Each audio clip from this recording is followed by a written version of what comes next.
8,000 feet up in the rainforests of Zaire, a man called Adrian de Schrijver searches for the animals who have become his driving force in life, as well as his constant companions. The creatures he seeks are the ones that man finds possibly the most imposing on Earth. The reason is obvious. They so closely resemble himself.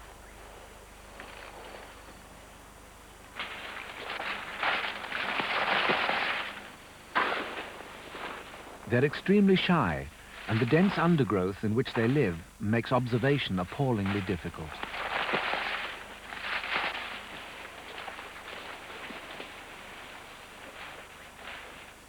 They can also be extremely intimidating, though aggressiveness is not in their true nature. Calme, Casimir. Du calme, Casimir.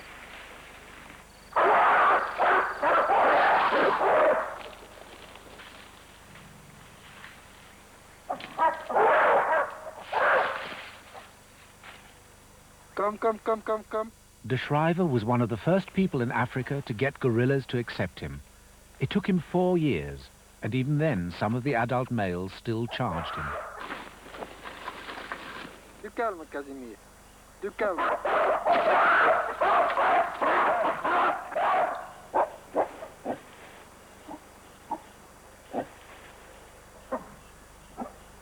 Du calme, Casimir. Assez.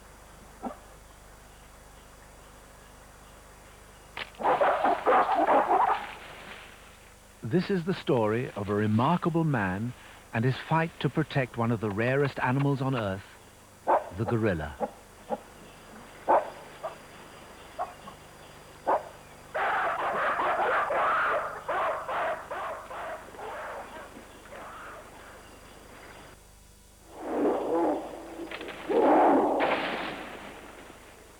Adrian de Schrijver stands firm when faced with the charge of a fully grown male gorilla. This is because he understands not only gorillas in general, but this particular animal. The gorilla's nature is very much at odds with its popular image. The strip cartoon has portrayed it as a bloodthirsty creature who embodies the evil side of man's own nature. The horror aspect was emphasized by King Kong and later by the monster called Conga.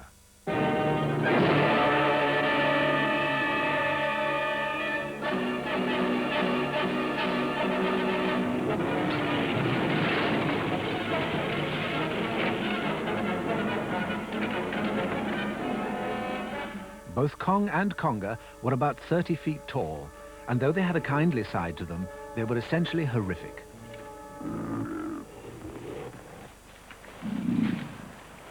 Legends apart, this great ape always fascinates man by constantly reminding him of his own primeval origins. The gorilla is astonishingly human-looking.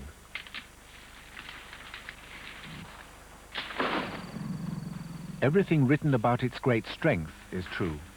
The muscles that can snap a 4-inch bamboo like a twig could also break a man's leg.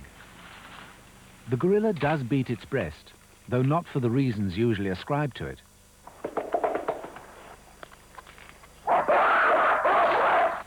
The males put on one of the most terrifying demonstrations in the animal kingdom, but only when they feel threatened. All this is only part of the story.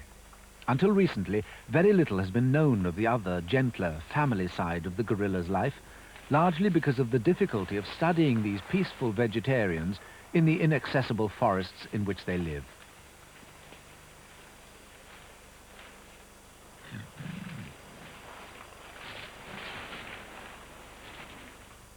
The vast nation of Zaire, the former Congo, in Central Africa, contains small, isolated pockets in which live the few thousand remaining mountain and lowland gorillas.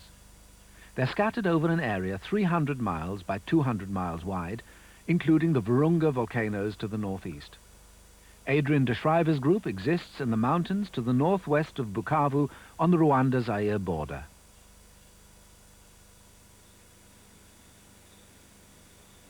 The twin peaks of Kahuzi and Biega tower above Lake Kivu in the western Rift Valley. The peaks themselves are bare volcanic rock, their lower slopes heavily forested. This is the habitat for the largest of the great apes.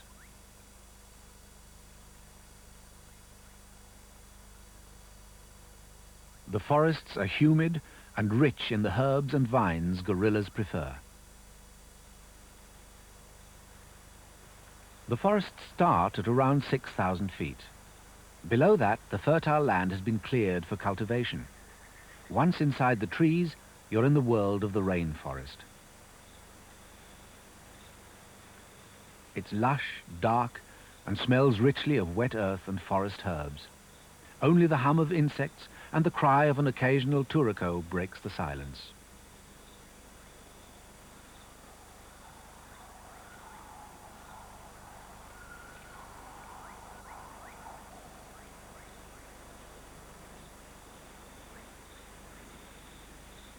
Concealed in the 230 square miles of Kahuzi-Biega National Park are perhaps 250 gorillas, some of the last of their species. The world they inhabit beneath the canopy of the trees is one of undisturbed, primordial peace.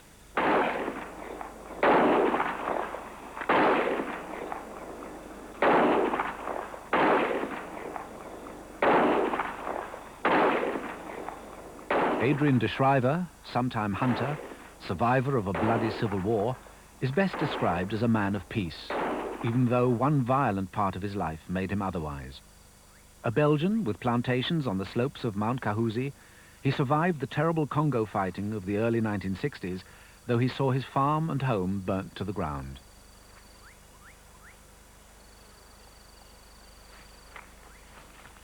De Schrijver is a man of great gentleness and few words. He is also a man of deadly action when necessary. During the fighting, he evacuated his family safely across Lake Kivu by dugout canoe. At one point, he captured 300 raiding Simba rebels single-handed with a jeep and heavy machine gun. But none of this saved his property from destruction.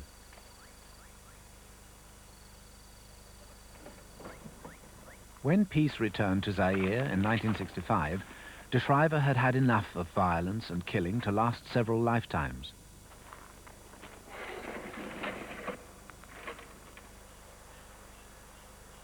All he wanted to do was to preserve the peace of the forests around his property, and above all, the peace of the gorillas, who were lords of that forest.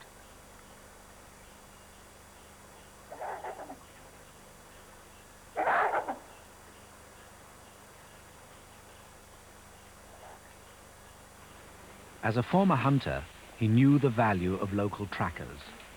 He knew, too, that these trackers had previously been the most successful guerrilla poachers. So on the principle that the best poachers make the best gamekeepers, he enlisted their help in trying to make contact with at least some of the guerrilla groups.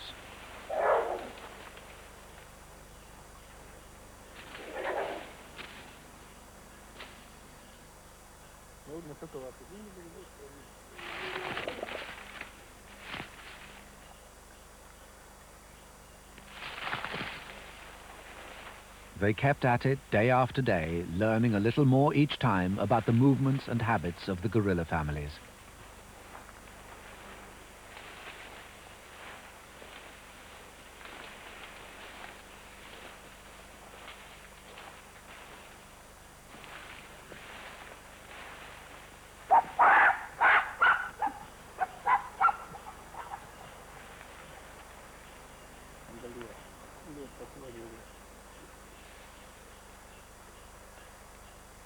This initial phase took de Schrijver nearly 4 years. At the end of that time, 1 or 2 families seemed willing to let him approach and study them, though they were still very shy of revealing themselves in the open.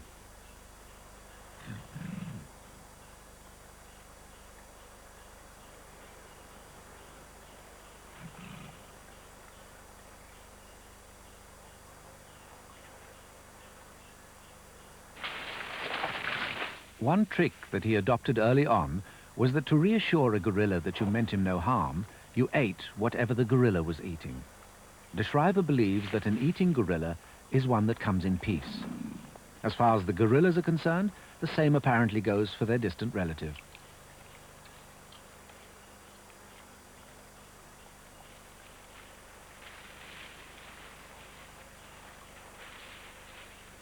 De Schrijver has begun to understand the ways of the gorilla and freely studies the daily lives of several families and of one family in particular. the one dominated by a superb silver-backed male whom he calls Casimir. We meet Casimir as he is making up his mind to cross a road that cuts through the park.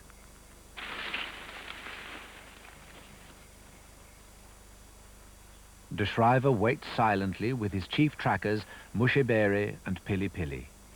He's been able to anticipate Casimir's intentions, but now he talks to him by way of reassurance. Come, come, come, come, come, come, come.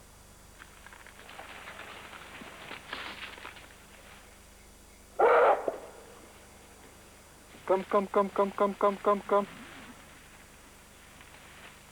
Gorillas don't like the trackers, perhaps because they associate them with earlier hunting. And the trackers don't much care for gorillas either. When they are close, the trackers always sit well behind Adrian.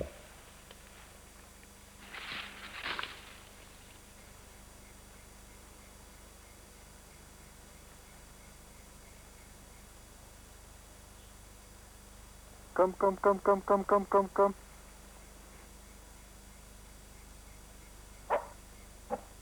Casimir is responsible for the safety of his family, so he's understandably cautious about crossing a road that has recently been made through his home range.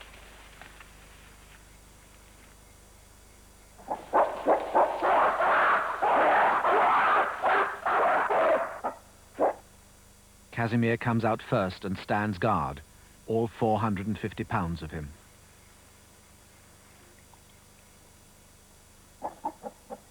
Then come the females and the young.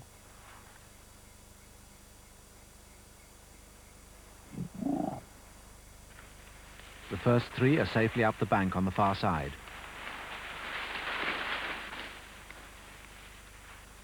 Next, a mother and two young.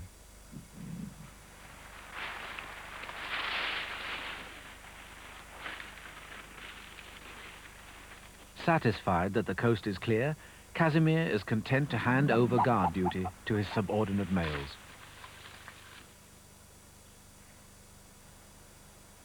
The second female crossing is called Broken Arm. Finally, the rear guard, the second-rank males. First, Hannibal.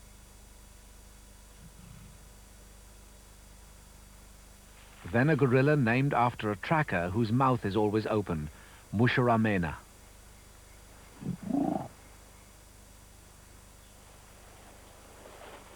Casimir takes his family of 19 up the bank to be swallowed by the forest once more.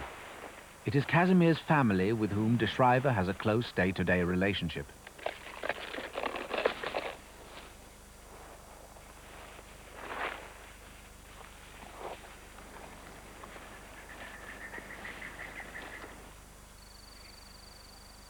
A gorilla's day starts just after dawn. The whole day is governed by the need to eat. Kahuzi Biega provides rich feeding, much of it at ground level. The smaller animals, the young males, females and infants, sometimes spend their nights in the trees, building well-made nests there. The larger animals build their nests on the ground.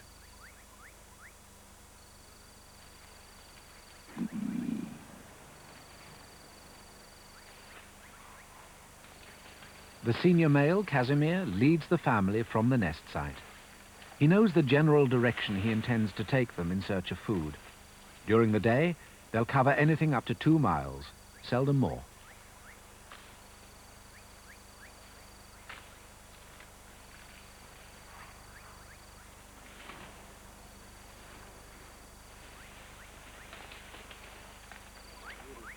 When gorillas are traveling, they move in single file. The trail will be harder to follow later when they spread out to feed. There are rotten logs to be crossed, giant nettles to be avoided, vines and creepers to be cut and parted. Sometimes the approach takes hours, even though torn shoots and nibbled leaves show that the gorillas are only a short distance ahead. Until they're close, Mushaberi leads, cutting a trail with his panga. Often the gorillas are heard long before they're seen.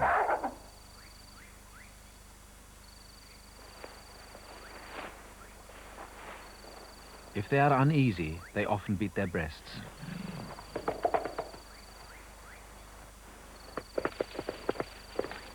The noise is made by hitting the cupped hand on the chest.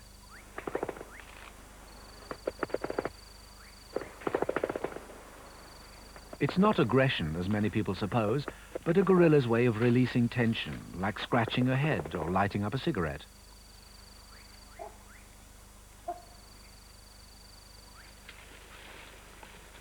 If they're feeding on a banana tree, the sound of tearing leaves can be heard hundreds of yards away.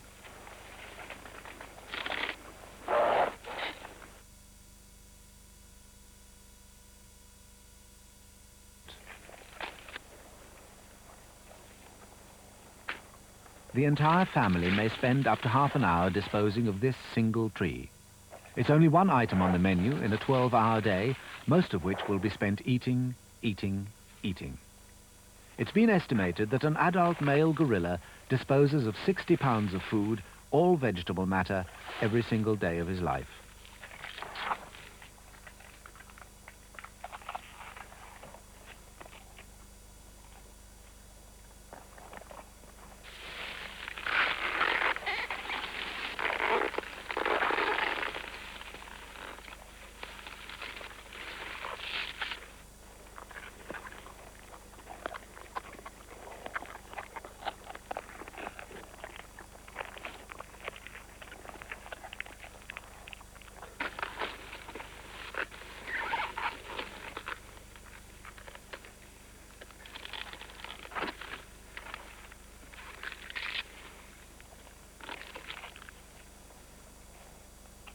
By the time Casimir decides to move on, there's very little of the banana tree left. De Schrijver maintains that Casimir is an excellent conservationist. His family seems to wreck only one banana tree at a time.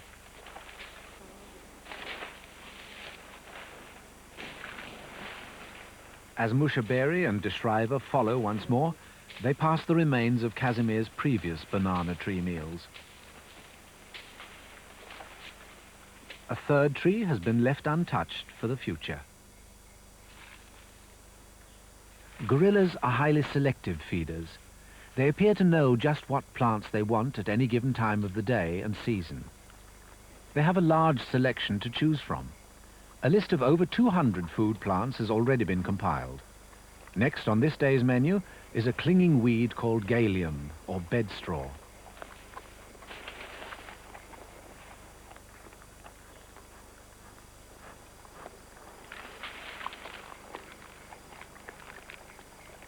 Once again using his eating mime to approach Casimir, De Schrijver studies the great ape's technique for dealing with this troublesome weed. The leaves of galium are armed with little hooks which make it difficult to handle. To get around this minor inconvenience, Casimir rolls it up before swallowing.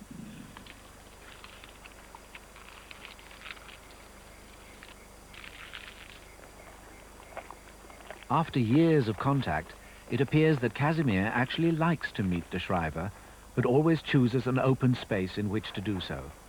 In the open, he no longer charges him. Just the same, De Schrijver often takes 10 minutes of a cautious, step-by-step approach to get as close as this. Hannibal is number 3 male, not yet silverbacked. You can always recognize him by his downturned mouth. He's an inquisitive animal, and as time went on, De Schrijver was able to approach him even more closely than Casimir. What follows is an incredible scene, because this time it seems to be Hannibal who wishes to make contact with De Schrijver, despite the gorilla's initial diffidence.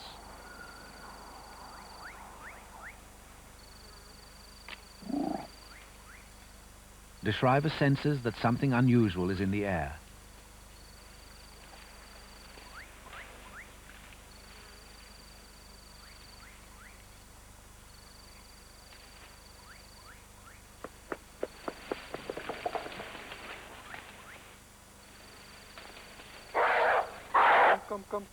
Come. Allez, ça suffit.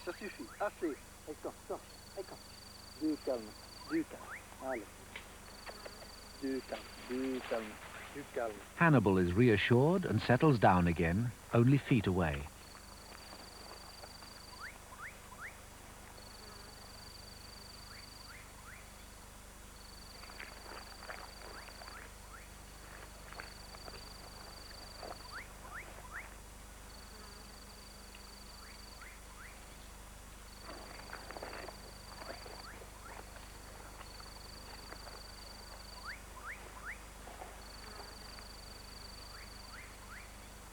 But de Schrijver is still certain something is going to happen, and suddenly it does.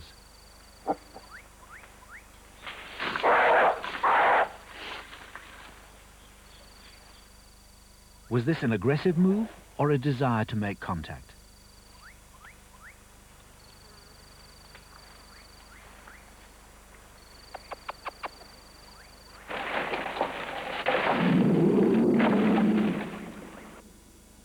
The blow from the huge left fist never actually landed. The right hand simply pulled out the shirt. Hannibal has never tried to repeat that performance. Possibly once was enough for him. It certainly was for de Schrijver.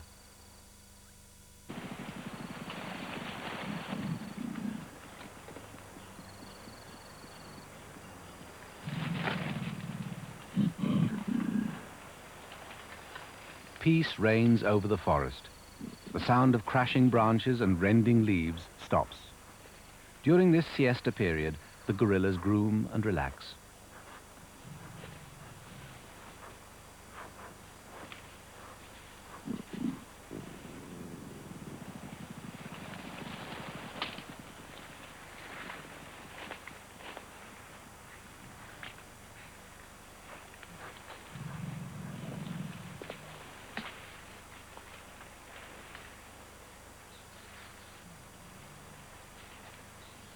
Towards the end of the midday break, there's sometimes a disturbance. The youngsters grow restless. With the indulgence of their seniors, they take part in play fights. The midday halt is the only time they can do this without getting left behind by the constantly moving family.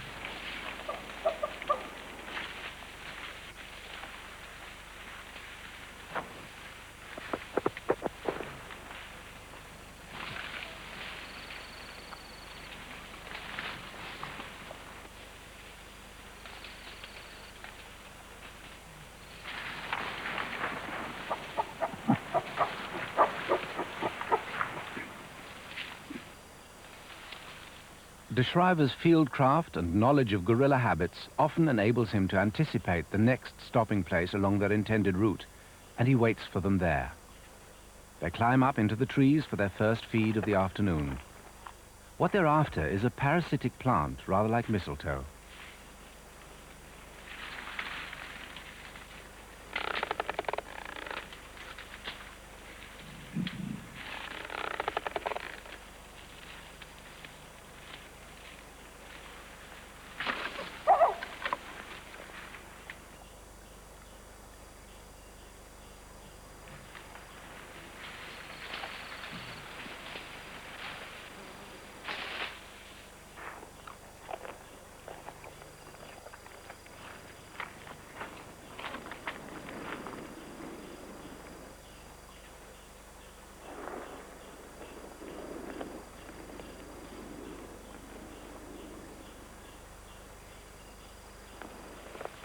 Previous observation of gorillas in more open country had suggested that they were cautious and rather clumsy climbers.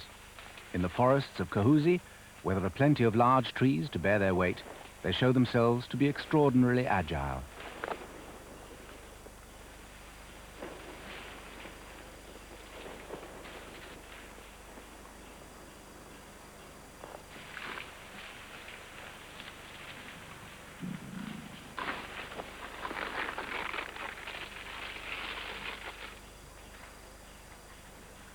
They move on again. There are still 3 good feeding hours left. Their chosen route is taking them towards the edge of the park where the trees end and the farmland begins. Casimir has a definite objective in mind.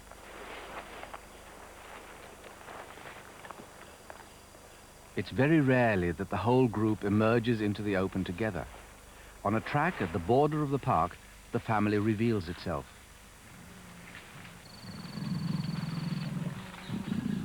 The young male, Fred, escorts a female. The difference in size is very evident. The males, besides being much bigger, have a flatter face and a higher peaked forehead. Fred is probably 7 or 8. This female looks pregnant, in which case she's probably carrying Casimir's infant. Casimir has first choice of receptive females. Though Casimir's over 20, he's still very much in command of the group. His stately exit tells the youngsters and more timid females that it's safe to cross the track.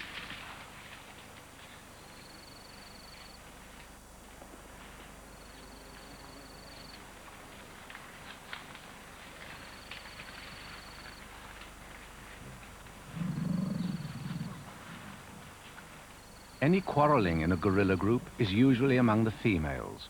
Males take little notice. They prefer to eat in silence.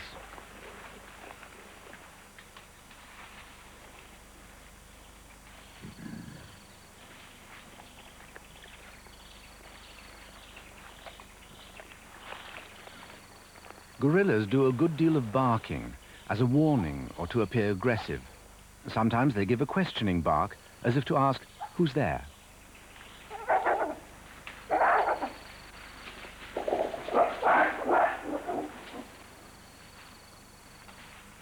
Now Hannibal and Musharamena marshal the rest of the family to hurry on in the general direction which Casimir has indicated.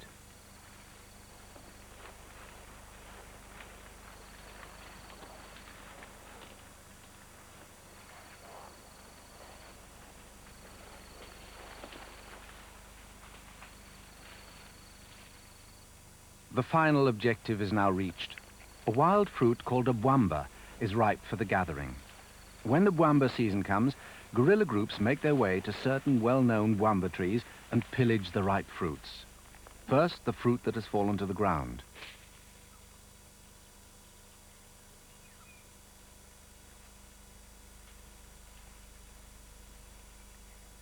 Then Casimir leads the assault to the topmost branches.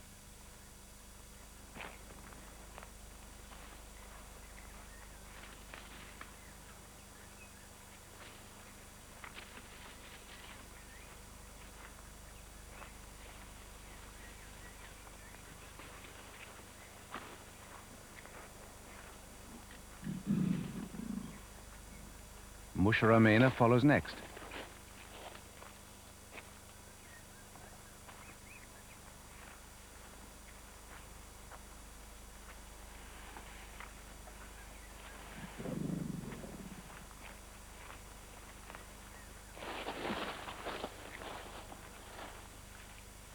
And then come the females and younger males.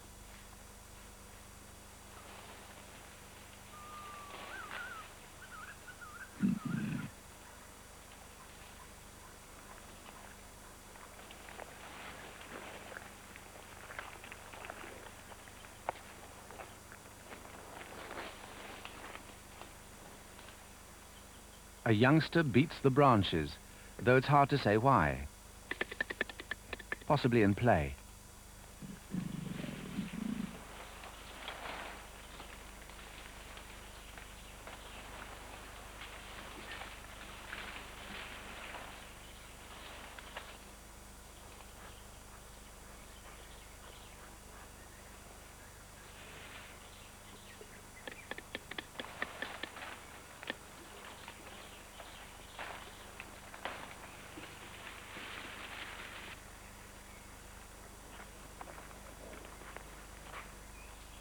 The bwamba feast is over for the day, and when the family finally climbs down, each member has his mouth stuffed full of the fruit.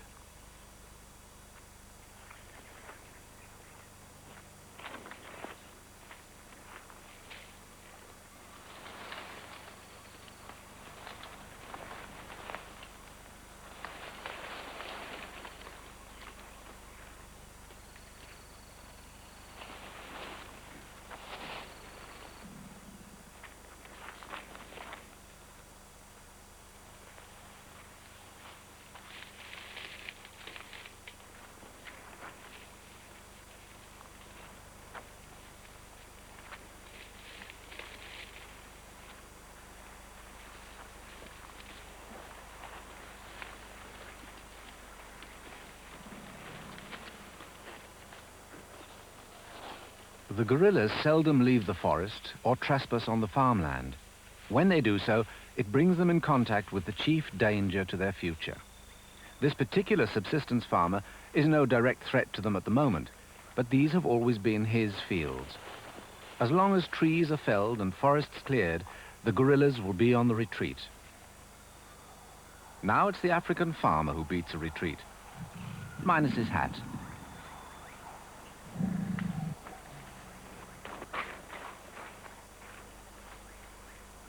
The gorilla family continues unperturbed to find a resting place at the end of their day. The farmer's hat becomes an object of brief curiosity.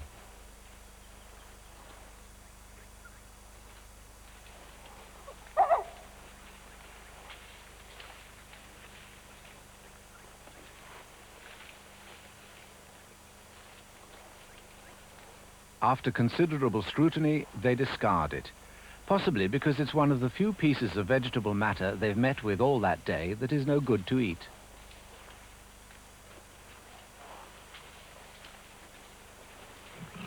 Casimir doesn't even deign to look at it as he and his family move away to a night's rest in the forest.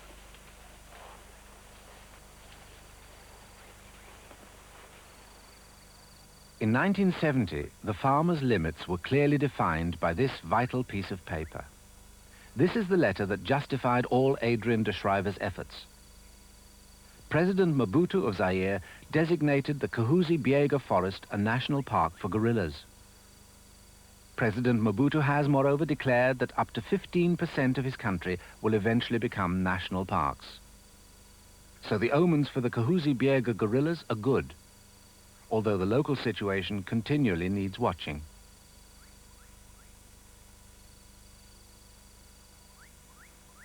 At many points, tea and coffee plantations march alongside the forest. Just beyond, more trees have been felled that were once all part of the gorillas' range. It's a situation which the farmers are always going to try to push to the limit. On this particular boundary, encroachment has been stopped, but the process of erosion goes on elsewhere. In the few places gorillas still exist, they're continually being pushed back.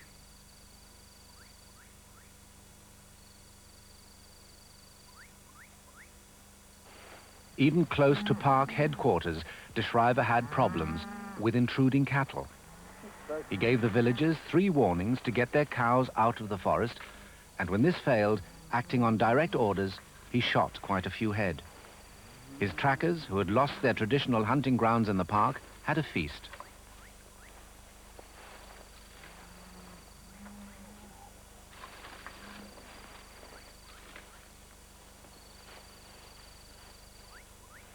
Such encroachment is understandable, but if it is not checked, there would soon be 1,000 or more cattle trampling and eating the vegetation which the gorillas need for their survival, and their range would become even smaller.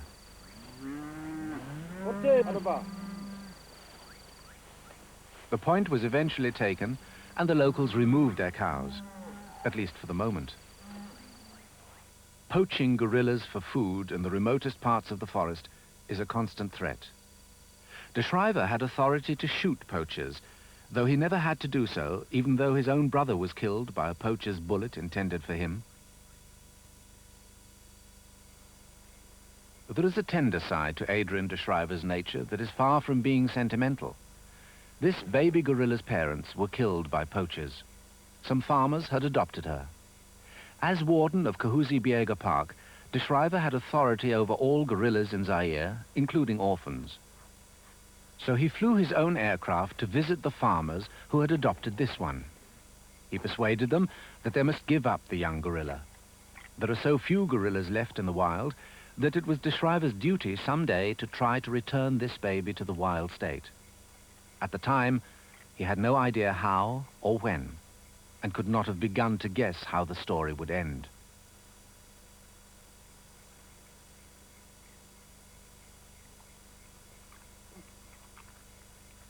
As a start, he took the tiny gorilla back with him to his house at Bukavu with the idea of teaching her some of the skills she'd need in the wild. Julie, the nearest European equivalent to the Swahili word ngila for gorilla, was encouraged to play with his own children. This was a not entirely successful lesson in breastbeating.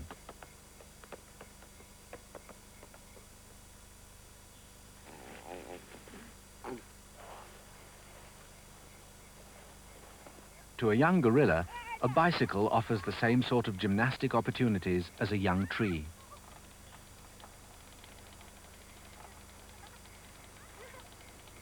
You can cling and you can swing.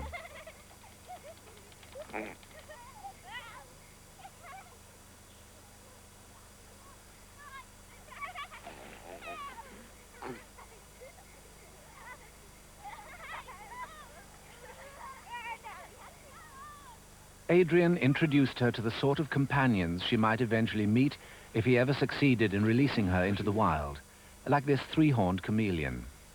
But there was no previous record of an orphan being successfully adopted by a wild gorilla family. Oh là là. Qu'est-ce que tu fais?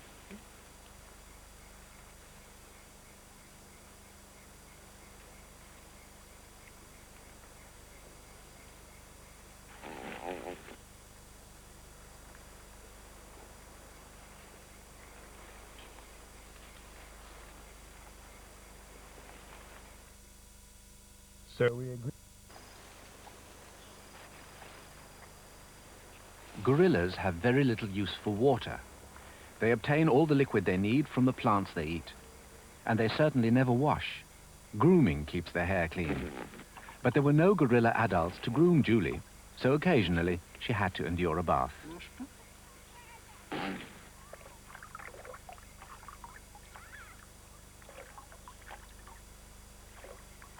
Gorillas are not known to swim. One of the things that helps to limit their natural range is their inability to cross large rivers.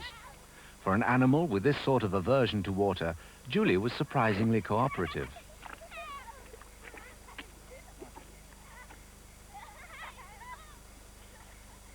She was now about 6 months old.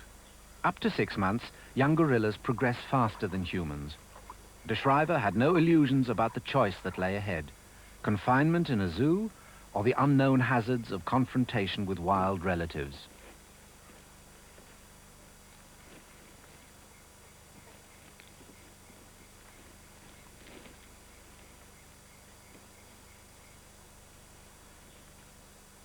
Young gorillas will continue to suckle up to 18 months, longer if they're given the chance. De Schrijver got his wife to bottle feed Julie. But it would be too much of a risk to hope that some lactating female would adopt her if and when she ever returned to the forest. It's easy to get a young mammal to accept bottle feeding, but far more difficult to wean it onto solids, and this had to be done as soon as possible.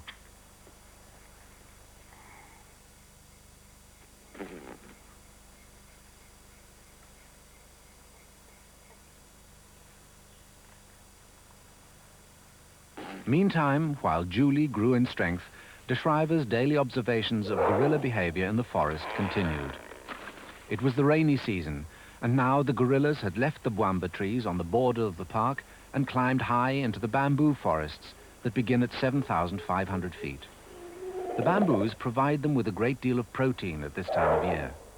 For some reason, the gorillas become more aggressive and less approachable in the dense bamboo woodlands.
Julie was constantly on de Schrijver's mind.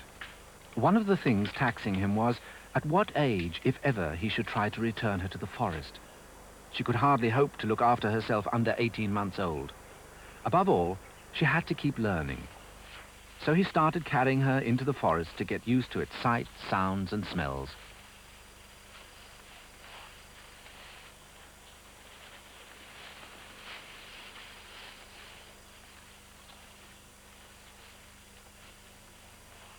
He began to show her wild foods, such as choice banana leaves.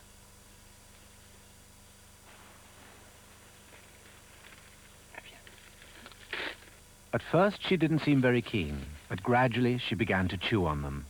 It was another great step forward.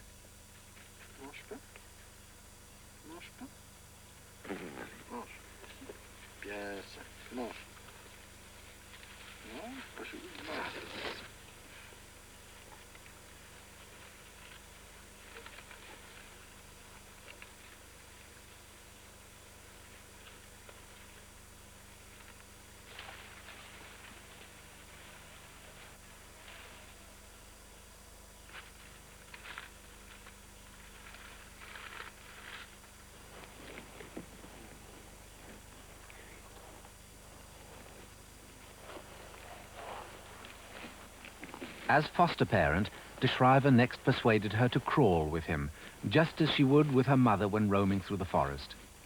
She looked to him constantly for guidance.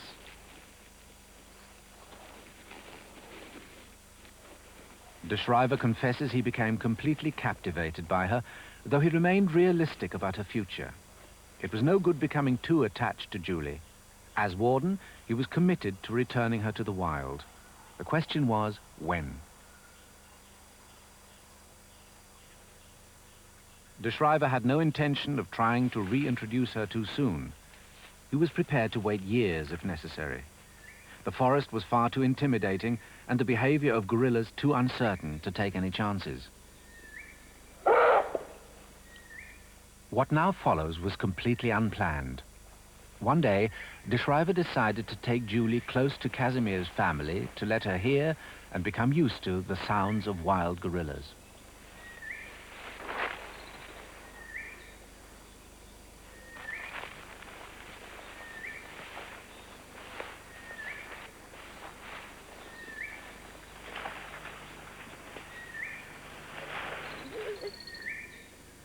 Hannibal was very close and obviously agitated.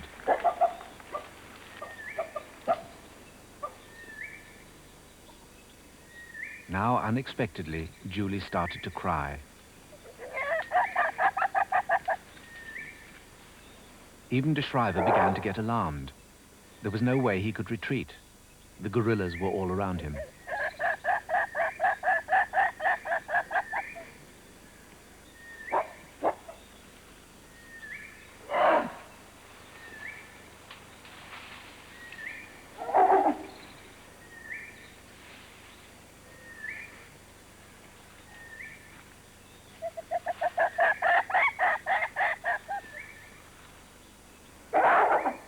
In a situation like this, the group would look to Casimir for a lead. Suddenly they got it. Casimir, Casimir, du calme. Attention, Casimir, du calme, Casimir. Casimir. Attention, Casimir, du calme, Casimir. Casimir, du calme, Casimir, attention. Casimir stopped in the open space where the rest of the family waited to inspect and fondle her.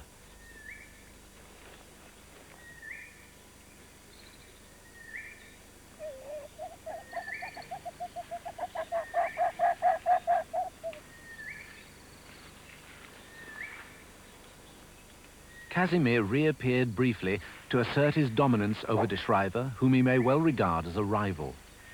De Schrijver admitted afterwards that he only dropped Julie on the ground because he expected to be killed by Casimir. The whole kidnapping happened so quickly that it's only possible to see it when the details are slowed up.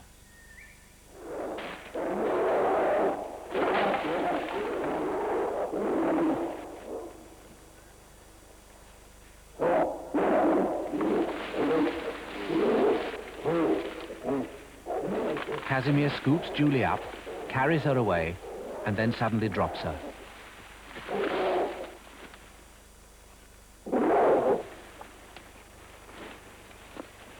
De Schrijver starts forward as if to try to recover her, but Casimir, who has never once taken his eyes off him, charges once again. This time he successfully picks Julie up out of the undergrowth.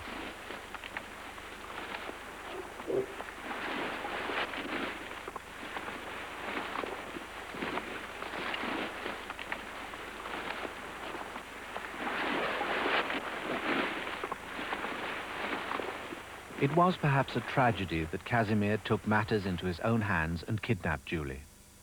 Alas, unprecedented rain and cold struck the mountains, and she lived for only 10 days. Had there been a nursing female in the group who could have breastfed her, she might very well have survived.